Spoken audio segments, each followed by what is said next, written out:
Hello everybody, welcome back to Brick Science 2007, where today we're going to be discussing one of the greatest movie franchises of all time. Star Wars! Stop! Ow!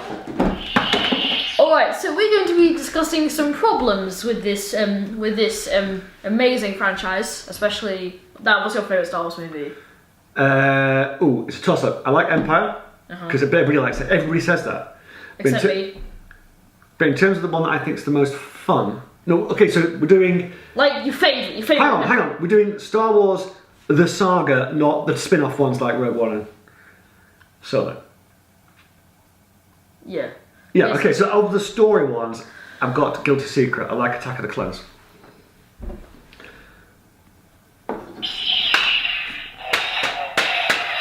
Okay, which one do you like? Last Jedi. Everyone likes The Last Jedi. Do you remember Everybody hates The Last Jedi. Remember in the cinema, whenever everyone laughs at that joke, but that's the...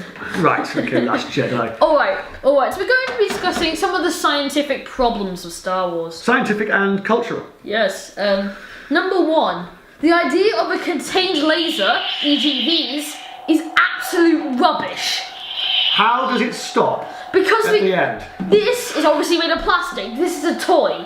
But the real thing would just keep on going forever. So what we're talking about, what Simon's saying is that in real life, if this was a laser, it would be infinitely long. Yeah, can you imagine like the fight scene with Obi-Wan Kenobi and Darth Vader? They would cut up the entire Death Star just with one blade. Into pieces the size of diced carrot. Yeah, about the size of sushi. You never know. Size of sushi. Sushi. They would turn the Death Star into sushi. Yeah, basically. What other scenes? Hang on a minute. What about that scene in Obi-Wan's flat, where he goes, "It's your father's lightsaber. He wanted you to have it," and Luke just does that and punches a hole in Obi-Wan's ceiling. And then there's the scene. And probably kills Obi-Wan too. There's the scene. What's the most fragile ship in the whole of the Star Wars universe? The Millennium Falcon, right? Oh yeah. Do you remember the scene with the little orb? How many and pieces Luke would the orb be in? just flipping dices the Millennium Falcon into a billion pieces while it's at light speed. We'll get on to light speed in a minute. Alright. Number two, how can you speak Wookiee? Because it just sounds like continuous moaning. Probably yes in Wookiee is. No in Wookiee is. They really sound like so similar, you can barely tell what a Wookiee says. But there's a problem, isn't there? Yeah. With Han Solo and Chewbacca. Yeah. And their communication. That was explained in Solo, but we're not counting that because those are official Disney rubbish. But basically, there's a problem whereby Han Solo understands Wookiee but speaks English, and Chewbacca understands English but speaks Wookiee. Yes, exactly.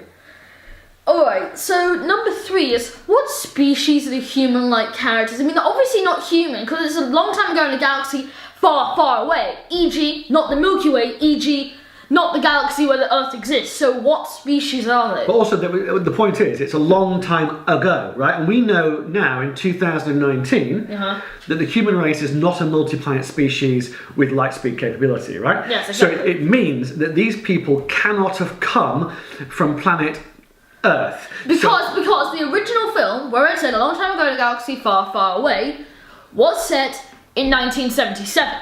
No, it was made in 1977. 1977. So, that means that 20 years before that, there was Revenge of the Sith. Not filming, but 20 years before that setting was Revenge of the Sith. Which is obviously before 1957, the invention of space travel. Hail Soviet Union. Right. The next one is, if they aren't human, how do they speak English? Because, like, it's an entirely different galaxy, so how do they speak English? But this is interesting, you said here, can the human ones speak other Earth languages? Because if... Like German or Spanish. If we accept that they are from Earth, right, if we just suspend, they call it suspend disbelief, and we say, okay, they're humans. Then what about people who speak Spanish, German, Chinese? How many people speak Chinese? You don't see anyone. Yeah, there's like different categories of Chinese as well, like Mandarin. But a lot of people speak Chinese. Do these people speak Chinese? It's quite clear The whole Star Wars universe. If it is from Earth, that we're talking about white middle-class people who went into space and they left the Chinese behind. Yeah. Apart from that lady in The Last Jedi, but she didn't speak Chinese. Yeah, exactly. Number 6. A laser blast would go through everything it comes into contact with. I mean, any idea of these deflecting a laser blast from a stormtrooper, even though they can barely hit, so what's the point?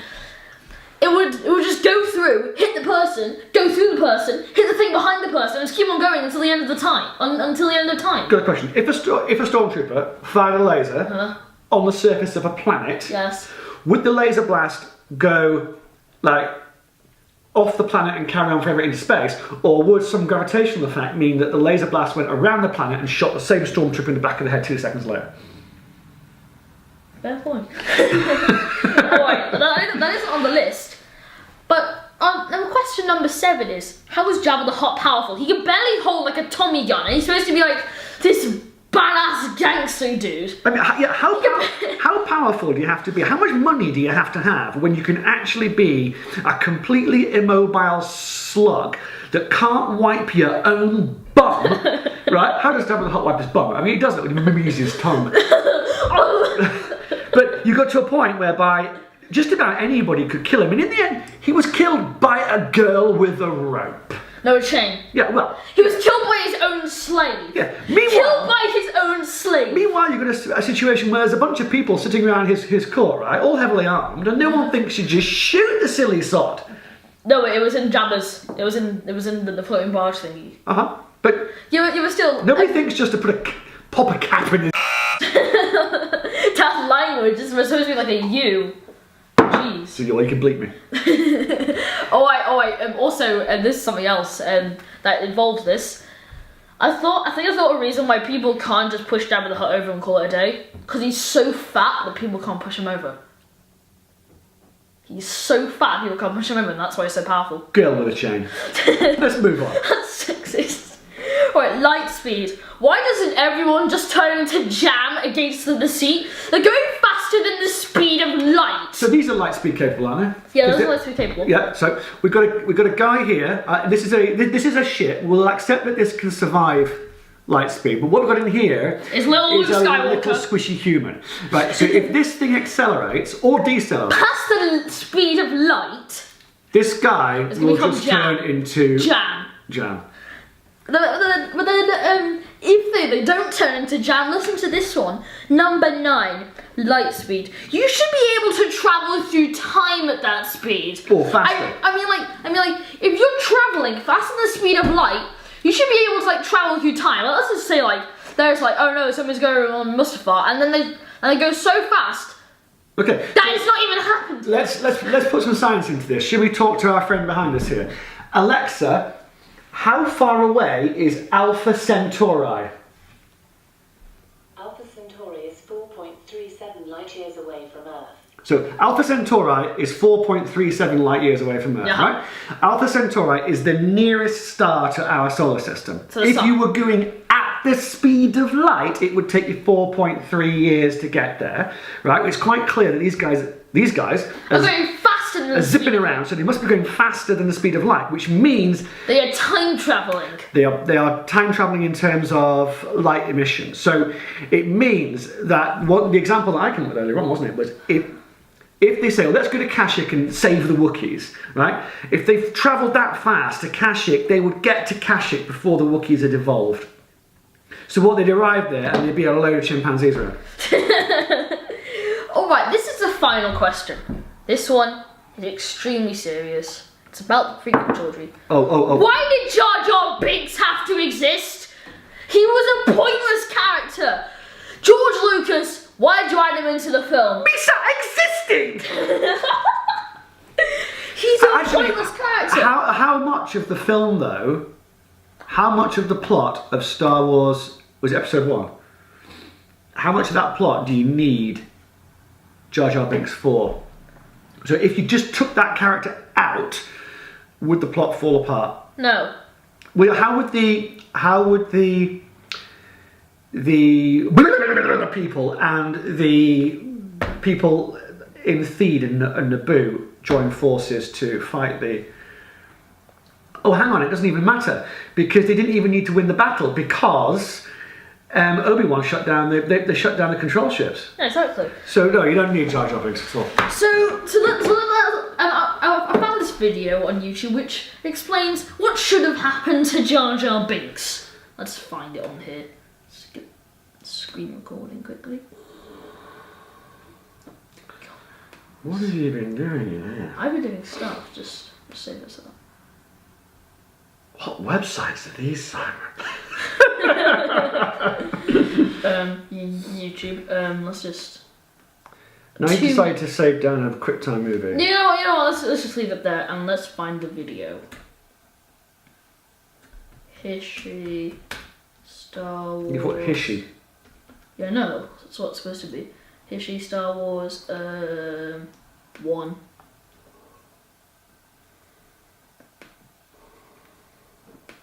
This is 3 minutes long, Simon. No, it's just like right start. It's by History, how Star Wars Phantom Menace. To speak does not make you intelligent. Now get out of here. No, Misa, stop! Misa, comic relief! Misa, bring farts and closet time! It won't be necessary. Oh, but it is! Tis demanded by the gods, it is! Very well.